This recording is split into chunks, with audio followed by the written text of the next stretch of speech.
सत श्री अकाल। Punjab news bulletin देख रहे सारे दर्शकों का स्वागत है। मैं तुहाडे नाल मनप्रीत सिंह काठपाल। ते सब तो पहला गल करांगे सिद्धू मूसेवाला दे पिता बलकौर सिंह दी। सिद्धू मूसेवाला दे पिता बलकौर सिंह इस बार 2024 दीयां चोणां लड़ सकदे ने।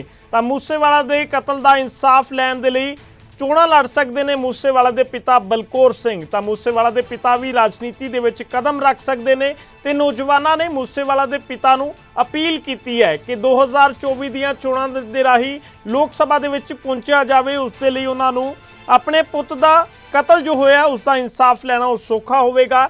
तो इसलिए दर्शकों के वलों उन्हां दे प्रशंसकों के वलों अपील की गई है कि मूसेवाला दे पिता नूं इस बार चोणां लड़नियां चाहिए ने। 2024 दीयां चोणां लड़ के लोक सभा दे विच पहुंचना चाहिए है मूसेवाला दे पिता नूं। तो दस दईए कि वार-वार मूसेवाला दे पिता दे वल्लों इंसाफ की मंग की जा रही है। एक पिता दे वल्लों अपने पुत दे कतल तो बाद इंसाफ की मंग की जा रही है कि इंसाफ मिलना चाहिए है। ते जिहड़े असल दोषी ने उन्हां नूं कानून मुताबिक सजावां मिलनियां चाहिए ने। वार-वार अपील की जा रही है। तो इस तो इलावा तो एक वड्डा बयान भी उन्हां दे वल्लों दिता गया सी कि गोली का जवाब गोली ही होना चाहिए, यानी कि जिन्हों ने कतल किया उन्होंने गोली मार देनी चाहिए है। इस तरह नाल भी भड़कते हुए मूसेवाला दे पिता दिखाई दिते सी। तो हुण एक खबर सामने आ रही है, मूसेवाले दे जो पिता ने वो 2024 दीयां चोणां भी लड़ सकते हैं, MP इलैक्शन लड़ सकते हैं। मूसेवाला दे पिता बलकौर सिंह विचार तो भाई 19 तरीक की जो बरसी है बई सिद्धू मूसेवाले की वो संबंध ही हुई है भी वध तो वध प्रबंध करिए तो वध तो वध इकट्ठ करिए ताकि सरकार के कोई कारण से जूं सरक सके भी उन्होंने इंसाफ मिल सके। हुण गल ये है भी सब तो वड्डी गल ये हुई भी एक उन्होंने परिवार नूं सरकार का हिस्सा अंग बनना चाहिए ताकि साडी मंग तो ये है बाई जिन्होंने बेनती करांगे भाई बलकौर सिंह जी नूं भी वो एक सरकार का हिस्सा बन अंग बन वो आउंदियां विधान सभा लोक सभा चोणां लड़न ताकि उन्होंने MP के पौड़े चढ़ा के इस कुर्सी पर बिठाइए ताकि सरकार के कारण से थोड़ी बहुती जूं सरक सके भी उन्होंने इंसाफ मिल सके। उधर मानसा दे विच सिद्धू मूसेवाला दी बरसी दीयां तैयारियां भी शुरू हो चुकियां ने। वड्डी गिणती दे विच नौजवान पिंड मूसा दे विच पहुंच रहे ने, मानसा दी अनाज मंडी दे विच पहुंच रहे ने जिथे मूसेवाला दी बरसी मनाई जानी है। तो मूसेवाला की बरसी तो पहला नौजवानों के वलों एक मीटिंग की गई है। लखां की गिणती दे विच प्रशंसक पिंड मूसा दे विच पहुंच सकते हैं, मानसा दे विच पहुंच सकते हैं, ये अंदाज़ा लगाया जा रहा है। तो उस हिसाब के नाल तैयारियां भी कीतियां जा रही ने। तो ये तस्वीरां दिखा रहे हैं जो वड्डी गिणती दे विच नौजवान पहुंचे, मानसा दे विच पहुंचे। तो इस मौके ही उन्होंने दे वलों अपील की गई सी मूसेवाला के पिता नूं कि इस बार उन्होंने 2024 दीयां चोणां लड़नियां चाहिए ने।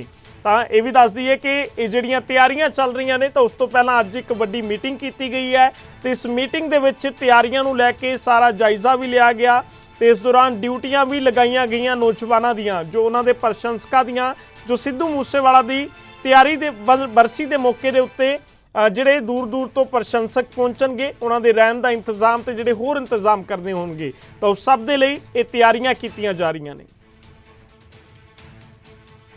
अज मीटिंग सी बड़ा हंगारा सीगा यूथ का जिन्हां ने आने वाली 19 तरीक नूं वारशी ते आपदियां ड्यूटियां लाउण बारे कहा, अपनियां ड्यूटियां सामण वास्ते जल्दी सेवा, प्रशादियां दी सेवा, मैडिसन की हर पक्ष की सेवा करने वास्ते क्योंकि बड़े दूर दराडे तो संगतां पहुँच रही ने। समागम बहुत बड़ा है, बड़ा इकट्ठ है। असीं धन्नवाद करते हैं साडे इत्थों दे इलाके दे यूथ का, इत्थों दे जिहड़े साडे समाज सेवी वर्कर ने जिहड़े जिवें ब्लड का कैंप ला रहे ने जां मैडिसन का कैंप ला रहे हैं। अज दी जिहड़ी यूथ सी सारा उन्होंने ये कहा भी आने वाले 19 तरीक नूं असीं पूरा वधिया प्रबंध किया होया, रहण दा बैठण दा प्रबंध किया है, प्रशादियां दा प्रबंध किया है, हर पक्ष की असीं सेवा करांगे जिहड़े दूर दराडे तो देशां विदेशां संगतां पहुँच रही हैं।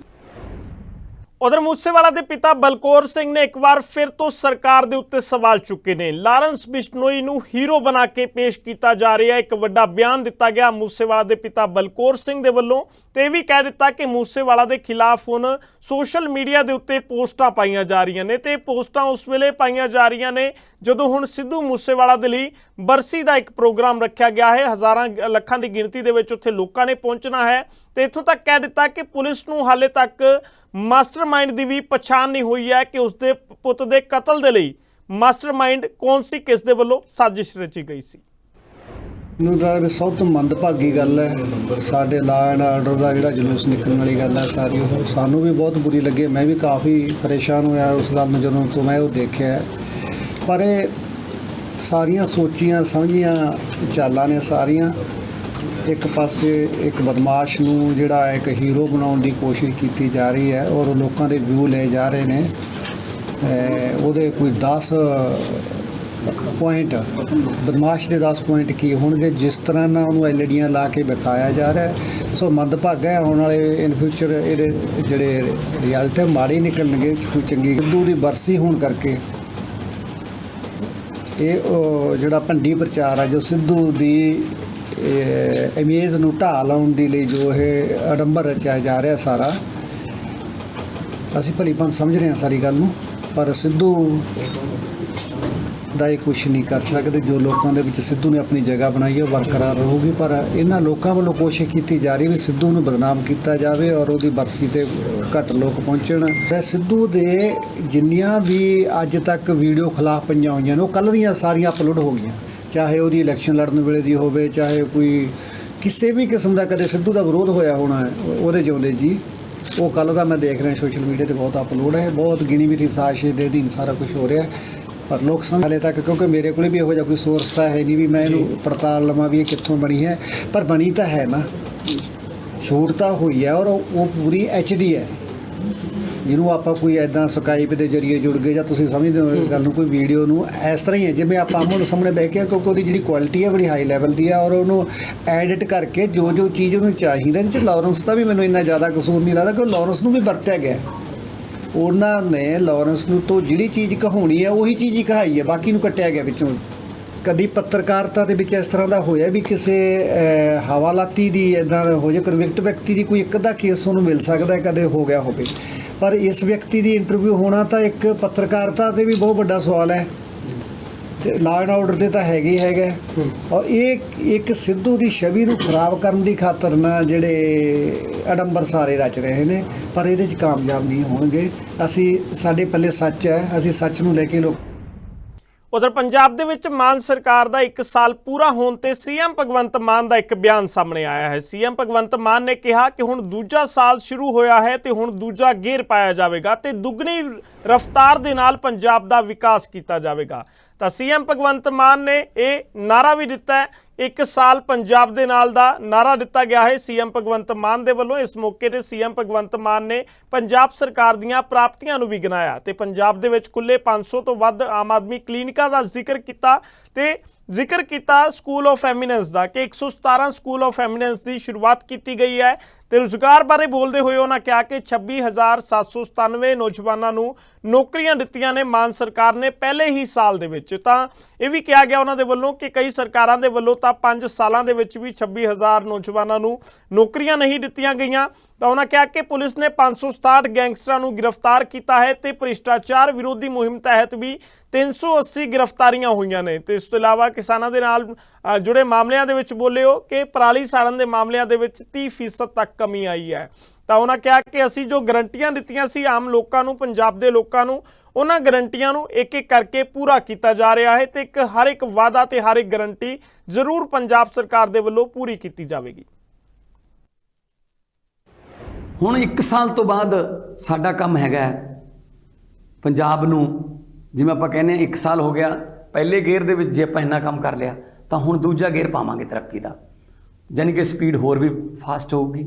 26,797 ਨੌਕਰੀਆਂ ਦੇ ਕੇ ਮੈਂ ਤੁਹਾਡੇ ਸਾਹਮਣੇ ਬੈਠਾ, ਨਿਯੁਕਤੀ ਪੱਤਰ ਦੇ ਕੇ ਇਹ ਫੈਸਲਾ ਕੀਤਾ ਕਿ 600 ਯੂਨਿਟ ਪਰ ਹੋਮ, 1 ਮੀਟਰ ਤੇ 600 ਯੂਨਿਟ, ਉਹਦੇ ਕਿਲੋਵਾਟ ਦੀ ਕੋਈ ਸ਼ਰਤ ਨਹੀਂ ਲਾਈ ਤੇ ਅਸੀਂ 600 ਯੂਨਿਟ ਜਿਹੜਾ ਫ੍ਰੀ ਦੇਣ ਦਾ ਫੈਸਲਾ ਕਰ ਲਿਆ। 87% ਘਰਾਂ ਨੂੰ ਅੱਜ ਬਿਜਲੀ ਦਾ ਬਿੱਲ 0 ਆ ਰਿਹਾ ਹੈ, ਜਿਹਦੇ ਵਿੱਚ ਜਨਰਲ ਘਰ ਵੀ ਨੇ, SCBC ਘਰ ਵੀ ਨੇ।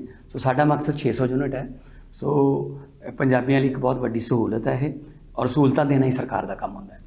ਫਿਰ ਅਸੀਂ ਕੱਚੇ ਮੁਲਾਜ਼ਮਾਂ ਨੂੰ ਪੱਕੇ ਕਰਨ ਦਾ ਤਹਈਆ ਕੀਤਾ, 14,000 ਐਜੂਕੇਸ਼ਨ ਡਿਪਾਰਟਮੈਂਟ 'ਚ ਤੇ ਵੱਖ-ਵੱਖ ਮਹਿਕਮਿਆਂ 'ਚ 14,000 ਹੋਰ ਅਸੀਂ ਉਹਨਾਂ ਨੂੰ ਪੱਕੇ ਕਰਨ ਦਾ ਫੈਸਲਾ ਕਰ ਲਿਆ। ਜਿਹੜੇ ਬਾਕੀ ਆਊਟਸੋਰਸਿੰਗ ਵਾਲੇ ਬਚੇ ਨੇ, ਬੜੀ ਜਲਦੀ ਉਹਨਾਂ ਦਾ ਵੀ ਜਿਹੜਾ ਲੀਗਲ ਬੈਟਲਸ ਜਿਹੜੀਆਂ, ਲੀਗਲ ਹਾਰਡਲਸ ਜਿਹੜੇ ਨੇ, ਕਾਨੂੰਨੀ ਅੜਿੱਚਣਾਂ ਜਿਹੜੀਆਂ ਨੇ ਦੂਰ ਕਰਕੇ ਉਹਨਾਂ ਨੂੰ ਵੀ ਸਰਕਾਰ ਦੇ ਪਰਿਵਾਰ ਦਾ ਹਿੱਸਾ ਬਣਾ ਲਿਆ ਜਾਊਗਾ। ਖੇਤੀ ਵਾਸਤੇ ਅਸੀਂ ਬਹੁਤ ਸਾਰੀਆਂ ਸਕੀਮਾਂ ਲੈ ਕੇ ਆਏ। ਮੂੰਗੀ ਤੇ ਅਸੀਂ MSP ਦਿੱਤੀ, ਅਸੀਂ ਝੋਨੇ ਦੀ ਡਾਇਰੈਕਟ ਬਿਜਾਈ ਨੂੰ ਉਤਸ਼ਾਹਿਤ ਕਰਨ ਲਈ 1500 ਰੁਪਏ ਪਰ ਏਕੜ ਦਿੱਤਾ। ਪਹਿਲੀ ਵਾਰ ਹੋਇਆ ਕਿ ਸ਼ੂਗਰ ਫੈਡ ਨੇ 1 ਰੁਪਈਆ ਵੀ ਗੰਨਾ ਉਤਪਾਦਕਾਂ ਦਾ ਨਹੀਂ ਦੇਣਾ, 392 ਕਰੋੜ ਉਹ ਵੀ ਉਤਾਰਿਆ ਗਿਆ। ਮੁਹੱਲਾ ਕਲੀਨਿਕ ਖੋਲ੍ਹੇ ਗਏ ਹੁਣ ਤੱਕ 500। ਔਰ ਪੰਜਾਬੀਆਂ ਦੀ ਸਭ ਤੋਂ ਵੱਡੀ ਦੁੱਖ ਦੀ ਰਗ ਸੀਗੀ ਸ਼੍ਰੀ ਗੁਰੂ ਗ੍ਰੰਥ ਸਾਹਿਬ ਜੀ ਦੀ ਬੇਅਦਬੀ, ਜਿਹਦੇ ਤੇ ਸਰਕਾਰਾਂ ਨੇ ਰਲ ਮਿਲ ਕੇ ਕੁਝ ਨਹੀਂ ਕੀਤਾ ਸੀ, ਇੱਕ ਦੂਜੇ ਨੂੰ ਬਚਾਉਣ ਦਾ ਹੀ ਕੰਮ ਕੀਤਾ ਸੀ। ਪਰ ਸਾਡੀ ਸਰਕਾਰ ਨੇ ਵਾਅਦਾ ਕੀਤਾ ਸੀ, ਲੋਕਾਂ ਨਾਲ ਗਰੰਟੀ ਦਿੱਤੀ ਸੀ ਕਿ ਅਸੀਂ ਗੁਰੂ ਸਾਹਿਬ ਦੀ ਬੇਅਦਬੀ ਜਿਹੜੀ ਹੈ ਉਹਦਾ ਇਨਸਾਫ ਜਿਹੜਾ ਦਵਾਵਾਂਗੇ। ਵੈਸੇ ਇਨਸਾਫ ਤਾਂ ਗੁਰੂ ਨੇ ਖੁਦ ਕਰਨਾ ਹੈ, ਕਿਉਂਕਿ ਅਸੀਂ ਤਾਂ ਉਹਨਾਂ ਦੇ ਮੂਹਰੇ ਹਰ ਰੋਜ਼ ਨਤਮਸਤਕ ਹੁੰਦੇ ਹਾਂ ਕਿ ਸਾਡੀ ਸੁਰੱਖਿਆ ਕਰਿਓ ਗੁਰੂ ਜੀ, ਤੇ ਉਹ ਜਿਹੜਾ ਸਾਡੀ ਸੁਰੱਖਿਆ ਕਰ ਸਕਦਾ ਉਹ ਆਪਣੀ ਸੁਰੱਖਿਆ ਵੀ ਕਰਨੀ ਜਾਣਦਾ। ਪਰ ਜੋ ਸਾਡਾ ਫਰਜ਼ ਸੀ, ਅਸੀਂ 7000 ਪੇਜ ਦਾ ਜਿਹੜਾ SIT ਨੇ, ਉਹਨੂੰ ਅਸੀਂ ਕੋਈ ਐਡੀਸ਼ਨ ਨਹੀਂ ਲਾਈ, SIT ਨੂੰ ਕਿਹਾ ਜੋ ਸੱਚ ਹੈ ਉਹ ਲਿਖ ਦਿਓ, ਇਹਦੇ ਵਿੱਚ ਕੋਈ ਅਸੀਂ ਪੋਲੀਟੀਕਲ ਜਿਹੜੀ ਇੰਟਰਫੇਰੈਂਸ ਨਹੀਂ ਕੀਤੀ, ਤੇ ਉਹ ਚਲਾਨ ਪੇਸ਼ ਕੀਤਾ ਗਿਆ। ਪੰਜਾਬ ਨੂੰ ਦੁਬਾਰਾ ਪੰਜਾਬ ਤੇ ਰੰਗਲਾ ਪੰਜਾਬ ਬਣਾਉਣ ਵਾਲੀਆਂ ਲੀਹਾਂ ਤੇ ਆ ਚੁੱਕੇ ਹਾਂ। ਸਾਡਾ ਸਾਰਾ ਜਿਹੜਾ ਕੈਬਨਿਟ ਦਾ ਜਿਹੜਾ ਕੰਮਕਾਰ ਹੈ ਉਹ ਤੁਹਾਡੇ ਸਾਹਮਣੇ ਹੈ, ਪਾਰਦਰਸ਼ਤਾ ਨਾਲ ਕੰਮਕਾਰ ਹੁੰਦਾ ਹੈ। ਔਰ ਭ੍ਰਿਸ਼ਟਾਚਾਰ ਬਹੁਤ ਵੱਡੀ ਬਿਮਾਰੀ, ਅਸੀਂ ਆਉਣ ਸਾਰ ਭ੍ਰਿਸ਼ਟਾਚਾਰ ਤੇ ਨਕੇਲ ਕਸੀ। ਬਹੁਤ ਸਾਰੇ ਵੱਡੇ ਵੱਡੇ ਮੰਤਰੀ ਜੇਲ੍ਹ 'ਚ ਨੇ, ਬਹੁਤ ਸਾਰੇ ਰਸੂਖਦਾਰ ਅਫਸਰ ਜਾਂ ਰਸੂਖਦਾਰ ਬੰਦੇ ਜੇਲ੍ਹ 'ਚ ਨੇ, ਇੱਥੋਂ ਤੱਕ ਕਿ ਸਾਡੇ ਵੀ ਜਿਨ੍ਹਾਂ ਨੇ ਸਾਡੀ ਪਾਰਟੀ ਦੇ ਜਿਨ੍ਹਾਂ ਨੇ ਕੋਈ ਕੋਸ਼ਿਸ਼ ਕੀਤੀ ਰਿਸ਼ਵਤਖੋਰੀ ਦੀ, ਅਸੀਂ ਉਹਨਾਂ 'ਤੇ ਵੀ ਐਕਸ਼ਨ ਲਿਆ। ਆਪਾਂ ਹੋਰ ਵੀ ਉੱਪਰ ਲੈ ਕੇ ਜਾਣਾ ਹੈ। ਆਮ ਤੌਰ 'ਤੇ ਸਰਕਾਰਾਂ ਜਿਹੜੀਆਂ ਨੇ ਜੋ ਕੰਮ ਆਖਰੀ 6 ਮਹੀਨਿਆਂ 'ਚ ਕਰਦੀਆਂ ਨੇ, ਅਸੀਂ ਪਹਿਲੇ 6 ਮਹੀਨਿਆਂ 'ਚ ਉਹ ਕਰਤਾ। ਸਾਡਾ ਮਕਸਦ ਨੈਕਸਟ ਗੌਰਮੈਂਟ ਨਹੀਂ, ਸਾਡਾ ਮਕਸਦ ਨੈਕਸਟ ਜਨਰੇਸ਼ਨ ਹੈ। ਉਧਰ ਡੇਰਾ ਮੁਖੀ ਰਾਮ ਰਹੀਮ ਪੰਜਾਬ ਹਰਿਆਣਾ ਹਾਈ ਕੋਰਟ ਦੇ ਵਿੱਚ ਪਹੁੰਚਾ ਹੈ। ਦਰਅਸਲ ਜਲੰਧਰ ਦੇ ਪਤਾਰਾ ਥਾਣੇ ਦੇ ਵਿੱਚ ਇੱਕ ਮਾਮਲਾ ਦਰਜ ਕੀਤਾ ਗਿਆ ਸੀ। ਧਾਰਮਿਕ ਭਾਵਨਾਵਾਂ ਨੂੰ ਠੇਸ ਪਹੁੰਚਾਉਣ ਦੇ ਇਲਜ਼ਾਮ ਲੱਗੇ ਸਨ ਰਾਮ ਰਹੀਮ ਦੇ ਉੱਤੇ, ਜਿਸ ਤਹਿਤ FIR ਦਰਜ ਕੀਤੀ ਗਈ ਸੀ ਤੇ ਹੁਣ ਪੰਜਾਬ ਹਰਿਆਣਾ ਹਾਈ ਕੋਰਟ ਦੇ ਵਿੱਚ ਰਾਮ ਰਹੀਮ ਦਾ ਇਹ ਮਾਮਲਾ ਪਹੁੰਚਾ ਹੈ ਤੇ ਰਾਮ ਰਹੀਮ ਨੇ ਮੰਗ ਕੀਤੀ ਹੈ ਕਿ ਉਹ ਮਾਮਲਾ ਰੱਦ ਕੀਤਾ ਜਾਵੇ। ਤਾਂ ਉਹਨਾਂ ਦੇ ਰਾਮ ਰਹੀਮ ਦੇ ਜੋ ਵਕੀਲ ਨੇ ਉਹਨਾਂ ਦਾ ਵੀ ਬਿਆਨ ਸਾਹਮਣੇ ਆਇਆ। ਉਹਨਾਂ ਕਿਹਾ ਕਿ ਰਾਮ ਰਹੀਮ ਨੇ ਆਪਣੇ ਸਾਸੰਗ ਦੇ ਵਿੱਚ ਸਿਰਫ ਕਿਤਾਬਾਂ ਦੇ ਵਿੱਚ ਜੋ ਘਟਨਾਵਾਂ ਲਿਖੀਆਂ ਹੋਈਆਂ ਨੇ ਉਹਨਾਂ ਘਟਨਾਵਾਂ ਨੂੰ ਦੱਸਿਆ ਸੀ। ਉਹਨਾਂ ਦਾ ਮਕਸਦ ਜੋ ਹੈ ਉਹ ਕਿਸੇ ਵੀ ਤਰੀਕੇ ਦੇ ਨਾਲ ਆਮ ਲੋਕਾਂ ਨੂੰ ਜਾਂ ਧਾਰਮਿਕ ਭਾਵਨਾਵਾਂ ਨੂੰ ਠੇਸ ਪਹੁੰਚਾਉਣ ਦਾ ਨਹੀਂ ਸੀ। ਤਾਂ ਦੱਸ ਦਈਏ ਕਿ 29 ਮਈ ਨੂੰ ਇਸ ਪੂਰੇ ਮਾਮਲੇ ਦੇ ਉੱਤੇ ਸੁਣਵਾਈ ਹੋਵੇਗੀ। बेसिकली जलंधर के एक पुलिस स्टेशन है पटारा, उसमें 7 मार्च 2023 को एक 295 में FIR रजिस्टर हुई और FIR में ये एलिगेशन लगाए कि उन्होंने शेड्यूल कास्ट समाज के जो गुरु हैं रविदास जी या कबीर जी, उनके बारे में गलत कहानी सुनाई जिससे उनकी भावनाएं आहत हुई। सच्चाई ये है कि 28 फरवरी 2016 को एक सत्संग हुआ था।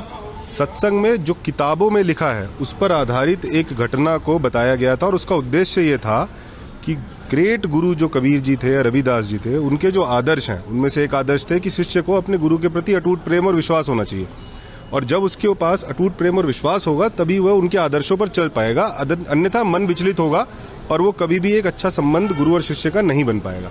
इस उद्देश्य से उस कहानी को बताया गया। लोगों ने बड़ा अप्रिशिएट किया, संगत ने बड़ा अप्रिशिएट किया, पर आज 7 साल बाद कुछ निजी स्वार्थों के कारण कुछ लोगों द्वारा उस पूरे सत्संग का एक छोटा सा पोर्शन उठाया गया, तोड़ मरोड़ के उसको पेश किया गया और ये दिखाया गया जैसे कि शेड्यूल कास्ट समाज की भावनाओं को आहत किया है। तो आप स्वाभाविक है, आज पिछले 75 वर्षों से डेरा जिस तरीके से समाज के विभिन्न क्षेत्रों में, चाहे वो भ्रूण हत्या हो, चाहे वो ड्रग प्रिवेंशन के केस में हो, चाहे वो एल्कोहल प्रिवेंशन के केस में, जिस तरह काम कर रहा है, कुछ लोगों के निजी स्वार्थ, चाहे राजनीतिक हो चाहे आर्थिक हो, उसके कारण ये गलत अफवाहें या इस तरीके की फर्जी मुकदमे दर्ज कराने का प्रयास किया जा रहा है। आज कोर्ट ने पिटीशन में नोटिस इशू किया है, पंजाब सरकार से जवाब मांगा है कि आप इसके जवाब दीजिए। ਉਧਰ ਸ਼੍ਰੋਮਣੀ ਅਕਾਲੀ ਦਲ ਦੇ ਪ੍ਰਧਾਨ ਸੁਖਬੀਰ ਸਿੰਘ ਬਾਦਲ ਦੇ ਉੱਤੇ ਇਸ ਵੇਲੇ ਗ੍ਰਿਫਤਾਰੀ ਦੀ ਤਲਵਾਰ ਲਟਕਦੀ ਹੋਈ ਦਿਖਾਈ ਦੇ ਰਹੀ ਹੈ, ਕਿਉਂਕਿ ਫਰੀਦਕੋਟ ਅਦਾਲਤ ਤੋਂ ਇੱਕ ਵੱਡਾ ਝਟਕਾ ਲੱਗਿਆ ਹੈ ਤੇ ਕੋਟਕਪੂਰਾ ਗੋਲੀकांड ਮਾਮਲੇ ਦੇ ਵਿੱਚ ਅਗਾਊਂ ਜ਼ਮਾਨਤ ਰੱਦ ਕਰ ਦਿੱਤੀ ਗਈ ਹੈ।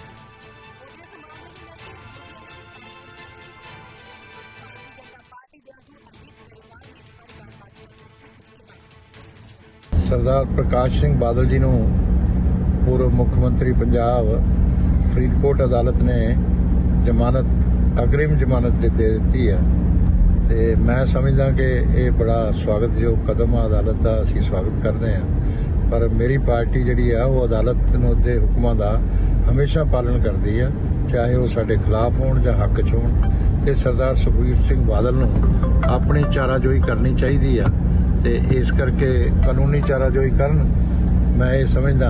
ਤੇ ਪਰ ਜਿੱਥੋਂ ਤੱਕ ਮੈਨੂੰ ਲੱਗਦਾ ਕਿ ਇਹਦਾ ਕੋਈ ਇਨਸਾਫ ਨਹੀਂ ਮਿਲਣ ਵਾਲਾ, ਕਿਉਂਕਿ ਇਹਨਾਂ ਦੇ ਹੀ ਐਮਐਲਏ ਵਿਧਾਇਕ ਆਮ ਆਦਮੀ ਪਾਰਟੀ ਦੇ ਕੁੰਵਰ ਵਿਜੇ ਪ੍ਰਤਾਪ, ਜੋ ਫਾਰਮਰ ਪੁਲਿਸ ਅਧਿਕਾਰੀ ਨੇ ਔਰ ਜਿਹੜੇ ਖੁਦ ਕਾਨੂੰਨੀ ਮਾਹਿਰ ਵੀ ਨੇ, ਲਾਅ ਦੇ ਵੀ ਗ੍ਰੈਜੂਏਟ ਨੇ, ਉਹਨਾਂ ਨੇ ਇਹ ਕਿਹਾ ਹੈਗਾ ਕਿ ਇਹ ਕੇਸ ਢੁੱਲਮੁੱਲ, ਇਹਦੇ 'ਚ ਕਿਸੇ ਨੂੰ ਕੋਈ ਸਜ਼ਾ ਨਹੀਂ ਮਿਲਣੀ।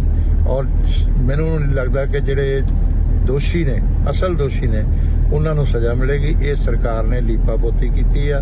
ਪਹਿਲਾਂ ਅਕਾਲੀ ਰਾਜ 'ਚ ਇਹ ਬੇਅਦਬੀਆਂ ਹੋਈਆਂ ਔਰ ਇਸ ਤਰ੍ਹਾਂ ਦੀਆਂ ਘਟਨਾਵਾਂ, ਫਰੀਦਕੋਟ ਕੋਟਕਪੂਰਾ ਦੀ ਘਟਨਾ ਹੋਈ, ਔਰ ਫਿਰ ਉਸ ਤੋਂ ਬਾਅਦ ਦੂਸਰੀ ਸਰਕਾਰ ਕਾਂਗਰਸ ਦੀ ਆਈ। ਉਹਨਾਂ ਨੇ ਕਿਹਾ ਅਸੀਂ ਇਨਸਾਫ ਦੇਵਾਂਗੇ, ਉਹਨਾਂ ਨੇ ਬਿਲਕੁਲ ਨਹੀਂ ਦਿੱਤਾ।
ਉਧਰ 22 ਮਾਰਚ ਨੂੰ ਪੰਜਾਬ ਵਿਧਾਨ ਸਭਾ ਦੇ ਬਾਹਰ ਹੰਗਾਮਾ ਦੇਖਣ ਨੂੰ ਮਿਲ ਸਕਦਾ ਹੈ। ਤਾਂ ਇਸ ਸੰਬੰਧੀ ਪੰਜਾਬ ਕਾਂਗਰਸ ਦੇ ਪ੍ਰਧਾਨ ਅਮਰਿੰਦਰ ਸਿੰਘ ਰਾਜਾ ਵੜਿੰਗ ਨੇ ਐਲਾਨ ਕਰ ਦਿੱਤਾ ਹੈ ਤੇ ਉਹਨਾਂ ਕਿਹਾ ਕਿ ਪੰਜਾਬ ਵਿਧਾਨ ਸਭਾ ਦਾ ਘਿਰਾਓ ਕੀਤਾ ਜਾਵੇਗਾ। ਤਾਂ ਰਾਜਾ ਵੜਿੰਗ ਨੇ ਕਿਹਾ ਕਿ ਸਰਕਾਰ ਨੇ ਮਹਿਲਾਵਾਂ ਦੇ ਨਾਲ ਜੋ ਵਾਅਦਾ ਕੀਤਾ ਸੀ ਉਹ ਵਾਅਦਾ ਪੂਰਾ ਨਹੀਂ ਕੀਤਾ ਗਿਆ। ਤਾਂ ਦੱਸ ਦਈਏ ਕਿ 22 ਮਾਰਚ ਨੂੰ ਨਸ਼ਿਆਂ ਦੇ ਮੁੱਦੇ ਦੇ ਉੱਤੇ ਬਹਿਸ ਹੋਣੀ ਹੈ, ਤਾਂ ਉਸ ਤੋਂ ਪਹਿਲਾਂ ਇਹ ਐਲਾਨ ਕਰ ਦਿੱਤਾ ਗਿਆ ਹੈ ਅਮਰਿੰਦਰ ਸਿੰਘ ਰਾਜਾ ਵੜਿੰਗ ਦੇ ਵੱਲੋਂ। ਸਤਿ ਸ਼੍ਰੀ ਅਕਾਲ ਸਾਰਿਆਂ ਨੂੰ। ਔਰ ਮੈਂ ਬੇਨਤੀ ਕਰਨੀ ਚਾਹੁੰਦਾ ਹਾਂ ਕਿ ਆਪਾਂ 22 ਤਰੀਕ ਨੂੰ ਪੰਜਾਬ ਵਿਧਾਨ ਸਭਾ ਦਾ ਦੁਬਾਰੇ ਫੇਰ ਜਿਹੜਾ ਸਤਰ ਹੈ, ਯਾਨੀ ਕਿ ਸੈਸ਼ਨ ਹੈ, ਉਹ ਸਰਕਾਰ ਨੇ ਬੁਲਾਇਆ ਇੱਕ ਦਿਨ ਵਾਸਤੇ। ਸੋ ਮੈਂ ਚਾਹੁੰਦਾ ਕਿ ਅਸੀਂ 22 ਤਰੀਕ ਨੂੰ ਬਜਟ, ਕਿਉਂਕਿ ਇਹਨਾਂ ਦਾ ਪੇਸ਼ ਹੋ ਗਿਆ ਔਰ ਬਹੁਤ ਵੱਡੀ ਜਿਹੜੀ ਡਿਮਾਂਡ ਸੀ ਲੋਕਾਂ ਦੀ ਔਰ ਬਹੁਤ ਵੱਡਾ ਵਾਅਦਾ ਸੀ, ਇਨਕਲਾਬੀ ਵਾਅਦਾ, 1000 ਰੁਪਇਆ ਮੇਰੀਆਂ ਮਾਵਾਂ ਤੇ ਭੈਣਾਂ ਨੂੰ ਦੇਣ ਦਾ ਵਾਅਦਾ ਸੀ ਕਿ ਹਰੇਕ ਔਰਤ ਨੂੰ 18 ਸਾਲ ਦੇ ਜਿਹੜੀ ਉਮਰ ਵੱਧ ਹੈ ਉਹਨੂੰ 1000 ਮਿਲਿਆ ਕਰੇਗਾ। ਲੇਕਿਨ ਉਹ ਵਾਅਦਾ ਪੂਰਾ ਨਹੀਂ ਕੀਤਾ। 1 ਸਾਲ ਬੀਤ ਗਿਆ, ਯਾਨੀ ਕਿ 365 ਦਿਨ ਚਲੇ ਗਏ। तो कांग्रेस पार्टी ने, असी सारे ने फैसला किया है कि ठीक 22 तरीक नूं ठीक 10 बजे असी सारे ने रल के सारे असी तमाम मेरिया भैणां नूं चंडीगढ़ सदांगे ते फिर एक प्रदर्शन यानी कि विधान सभा दा घेराव होएगा जिहदे विच मंग होएगी कि साडियां भैणां दे जिहड़े हक है वो पूरे करो, यानी कि 1000 रुपए दा वादा पूरा करो, 2500 रुपया ਤੁਸੀਂ ਪੈਨਸ਼ਨ ਦੇਣ ਦਾ ਵਾਅਦਾ ਕੀਤਾ ਸੀ ਉਹ ਪੂਰਾ ਕਰੋ ਤੇ ਜਿਹੜੇ ਨੀਲੇ ਕਾਰਡ ਕੱਟੇ ਗਏ ਹੈ ਉਹਨਾਂ तमाम ਚੀਜ਼ਾਂ ਦੀ ਅਸੀਂ ਲੜਾਈ ਲੜਨੀ ਹੈ। ਸੋ ਮੇਰੀ ਬੇਨਤੀ ਹੈ ਸਾਰੇ ਜਣੇ ਹੁਮ ਹਮਾ ਕੇ ਇਸ ਪ੍ਰਦਰਸ਼ਨ ਦੇ ਵਿੱਚ ਜਾਂ ਧਰਨੇ ਦੇ ਵਿੱਚ ਤੁਸੀਂ ਪਹੁੰਚਣ ਦੀ ਕਿਰਪਾਲਤਾ ਕਰਨੀ ਹੈ। ਸਮਾਂ ਠੀਕ 10 ਵਜੇ ਚੰਡੀਗੜ੍ਹ ਕਾਂਗਰਸ ਕਮੇਟੀ ਦੇ ਦਫ਼ਤਰ ਸੈਕਟਰ 15। उधर कांग्रेस के साबका विधायक दलबीर गोल्डी नूं अज विजिलेंस के वल्लों तलब किया गया। विजिलेंस दफ्तर दे विच पहुंचे दलबीर सिंह गोल्डी ਤਾਂ ਉਹਨਾਂ ਨੇ ਉੱਥੇ ਜਾ ਕੇ ਕਿਹਾ ਕਿ ਮੈਂ ਇੱਕ ਖੁੱਲੀ ਕਿਤਾਬ ਵਾਂਗੂ ਹਾਂ, ਮੇਰੇ ਤੋਂ ਜੋ ਪੁੱਛਣਾ ਚਾਹੁੰਦੀ ਹੈ ਵਿਜੀਲੈਂਸ ਮੈਂ ਉਸ ਦਾ ਜਵਾਬ ਦੇਵਾਂਗਾ, ਵਿਜੀਲੈਂਸ ਨੂੰ ਪੂਰੀ ਤਰ੍ਹਾਂ ਦੇ ਨਾਲ ਜਾਂਚ ਦੇ ਵਿੱਚ ਸਹਿਯੋਗ ਦੇਵਾਂਗਾ। ਤਾਂ ਇਸ ਦੇ ਨਾਲ ਹੀ ਪੰਜਾਬ ਸਰਕਾਰ ਦੇ ਉੱਤੇ ਨਿਸ਼ਾਨੇ ਵੀ ਸਾਧੇ ਗਏ। ਤਾਂ ਦੱਸ ਦਈਏ ਕਿ ਅੱਜ ਪੁੱਛਗਿੱਛ ਨਹੀਂ ਹੋਈ ਹੈ, ਤਾਂ ਉਹਨਾਂ ਦੱਸਿਆ ਕਿ ਵਿਜੀਲੈਂਸ ਦੇ ਅਧਿਕਾਰੀ ਅੱਜ ਉਹਨਾਂ ਕਿਸੇ ਜ਼ਰੂਰੀ ਕੰਮ ਦੇ ਉੱਤੇ ਗਏ ਹੋਣ ਕਾਰਨ ਉਹਨਾਂ ਤੋਂ ਅੱਜ ਪੁੱਛਗਿੱਛ ਨਹੀਂ ਕੀਤੀ ਗਈ, ਤਾਂ ਉਹਨਾਂ ਨੂੰ ਇੱਕ ਵਾਰ ਫਿਰ ਤੋਂ ਸੱਦਿਆ ਜਾ ਸਕਦਾ ਹੈ।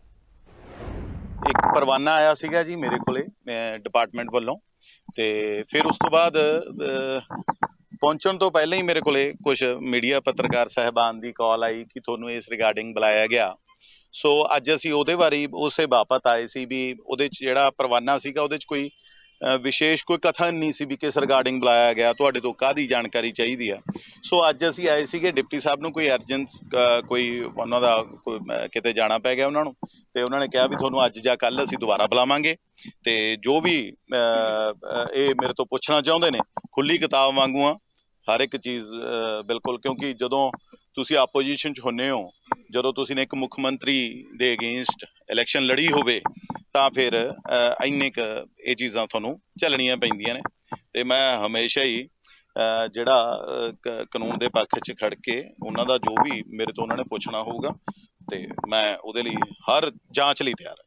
ਤੁਸੀਂ ਕਿਸੇ ਪ੍ਰਕਾਰ ਦਾ ਕੋਈ ਦਸਤਾਵੇਜ਼ ਇਹਨਾਂ ਨੂੰ ਸੌਂਪਿਆ ਜਾਂ ਅੱਜ ਇਹਨਾਂ ਨੇ ਤੁਹਾਨੂੰ ਕੁਝ ਦਿੱਤਾ ਹੋਵੇ, ਦੱਸਿਆ ਹੋਵੇ ਵੀ ਕੀ ਹੈ ਕੀ ਹਾਂ, ਨਹੀਂ? ਮੈਂ ਅੱਜ ਇਹਨਾਂ ਤੋਂ ਇਹ ਪੁੱਛਣ ਦੀ ਕੋਸ਼ਿਸ਼ ਕਰੀ ਵੀ ਉਹ ਕੰਪਲੇਂਟ 'ਚ ਹੈਗਾ ਕੀ ਆ, ਬਟ ਉਹ ਕਹਿੰਦੇ ਵੀ ਤੁਸੀਂ ਇਸ ਤੋਂ ਬਾਅਦ, ਕਿਉਂਕਿ ਇੱਥੇ ਡਿਪਟੀ ਸਾਹਿਬ ਤਾਂ ਹੈ ਹੀ ਨਹੀਂ, ਉਹ ਕਹਿੰਦੇ ਜੀ ਵੀ ਕੱਲ ਨੂੰ ਜਾਂ ਪਰਸੋਂ ਨੂੰ ਤੁਹਾਨੂੰ ਦੁਬਾਰਾ ਬੁਲਾਵਾਂਗੇ ਤਾਂ ਉਸ ਦਿਨ ਤੁਹਾਨੂੰ ਸਾਰੀ ਜਾਣਕਾਰੀ ਦੇ ਦਾਂਗੇ। ਯਾਨੀ ਕਿ ਅੱਜ ਤੁਸੀਂ ਹਲੇ ਤੱਕ ਬੇਰੰਗ ਵਾਪਸ ਜਾ ਰਹੇ ਹੋ? ਬਿਲਕੁਲ ਜੀ, ਬਿਲਕੁਲ। ਤੁਹਾਨੂੰ ਇਸ ਚੀਜ਼ ਦਾ ਪਤਾ ਨਹੀਂ ਹਲੇ ਤੱਕ ਵੀ ਕੀ ਹੋ ਸਕਦਾ ਕਾਰਨ ਜਾਂ ਕੁਝ ਕਿਉਂ ਬੁਲਾਇਆ ਹੋ ਸਕਦਾ? ਨਹੀਂ, ਮੈਨੂੰ ਇਹਦੇ ਬਾਰੇ ਨੋਟਿਸ ਨਹੀਂ। ਮੇਰੇ ਕੋਲ ਇਹ ਸਿਰਫ ਜਿਹੜਾ ਪਰਵਾਨਾ ਉਹ ਮੈਂ ਦਿਖਾ ਵੀ ਦਿੰਦਾ, ਉਹਦੇ 'ਚ ਕੋਈ ਯਾਨੀ ਕਿ ਪਰਟੀਕੂਲਰ ਕੁਝ ਨਹੀਂ ਲਿਖਿਆ ਹੋਇਆ, ਉਹਦੇ 'ਚ ਤਾਂ ਸਿਰਫ ਇੰਨਾ ਕੁ ਲਿਖਿਆ ਹੋਇਆ ਵੀ ਤੁਹਾਨੂੰ ਇੱਥੇ ਜਿਹੜਾ ਇਹ ਮੈਨੂੰ ਆਇਆ ਸੀਗਾ ਜੀ 13 ਤਰੀਕ ਨੂੰ ਇਹਨਾਂ ਨੇ ਉਰੋਂ ਜਾਰੀ ਕੀਤਾ, ਮੇਰੇ ਕੋਲ ਇਹ 14 ਤਰੀਕ ਨੂੰ ਪਹੁੰਚਿਆ, ਤੇ ਵੀ ਆਹ ਸ਼ਿਕਾਇਤ ਆਈ ਹੈ ਜੀ, ਕਿਸੇ ਨੇ ਸ਼ਿਕਾਇਤ ਕਰੀ ਹੋਣੀ ਆ, ਉਹਦੇ ਜਿਹੜਾ ਸੰਦਰਭ 'ਚ ਮੈਨੂੰ ਇੱਥੇ ਬੁਲਾਇਆ। ਪੰਜਾਬ ਨਿਊਜ਼ ਬੁਲੇਟਿਨ ਦੇ ਵਿੱਚ ਫਿਲਹਾਲ ਇੰਨਾ ਹੀ, ਇਜਾਜ਼ਤ ਦਿਓ, ਧੰਨਵਾਦ।